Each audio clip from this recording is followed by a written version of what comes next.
Before time, a flow of words moved through the multiverse as vibrations in space. The frequencies searched for some detuned radio capable of receiving the transmission of consciousness. At 4 trillion times per second, the consciousness moved as vibrations in space, a specific frequency spilling out into the stars. It searched across every planet and every moon for a form of life biologically equipped to receive its message. It was infinite, and, as probability necessitates, the vibration eventually found its way to a radio capable of receiving and transmitting. The Great Division occurred precisely in that moment when pure thought felt hunger, and the fish with no eyes waded closer to the bank, swimming ever further into a sliver of space. This was the fish-man who first broke the surface and dared to breathe in the air. The hospitable water had grown less inviting, and the starving fishes saw the division of waters from the sky, and the smooth silt beneath the fish with no eyes pressed from below, urging him to break the surface. He did.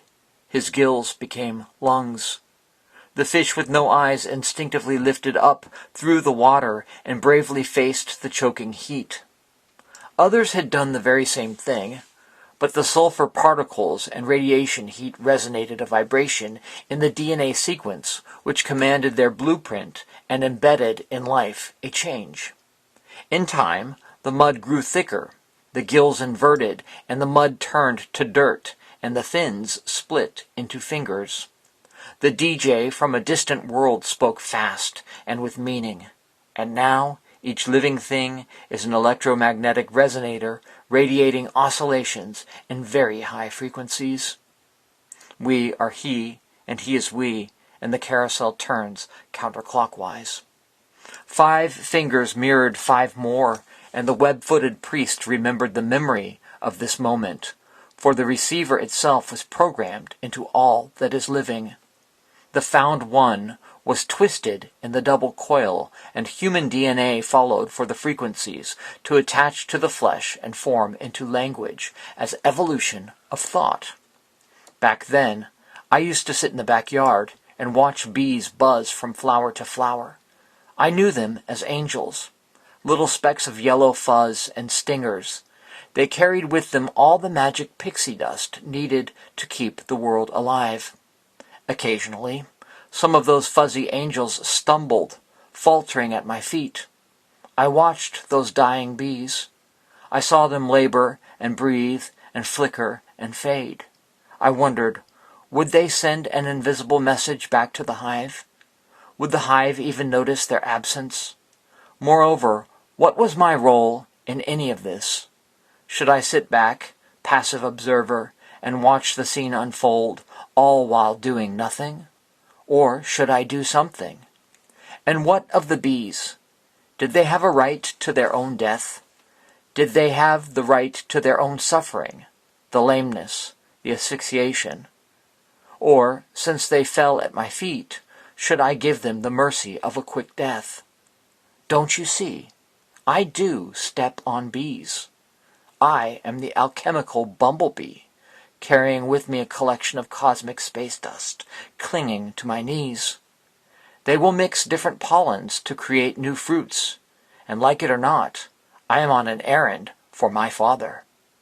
I was never born special or mighty, and I make no claim to such things.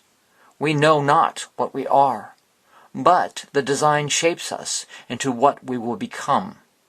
It is faith that allows such things. In December, the news reported that comets brought life to Earth by slamming into our atmosphere, bringing with them stardust that peopled this place.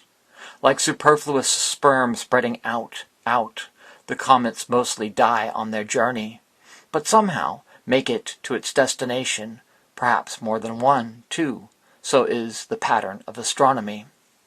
We cannot be what we are not, just as the acorn cannot help to grow into an oak. And who was the first person to think? Who was the first person to contemplate anything? Who stepped out of the reptilian brain and thought to paint a shape in a cave? Did the thought feel like waking from a dream? Was it one man, or was it his offspring? Did he feel the fear of fight or flight, and spring to his feet with a thought akin to danger? Did he recognize he'd escaped the world of groans and grunts, and became a father of future great men? Did he teach the thought to others he knew, or was it passed along, hidden in his blood?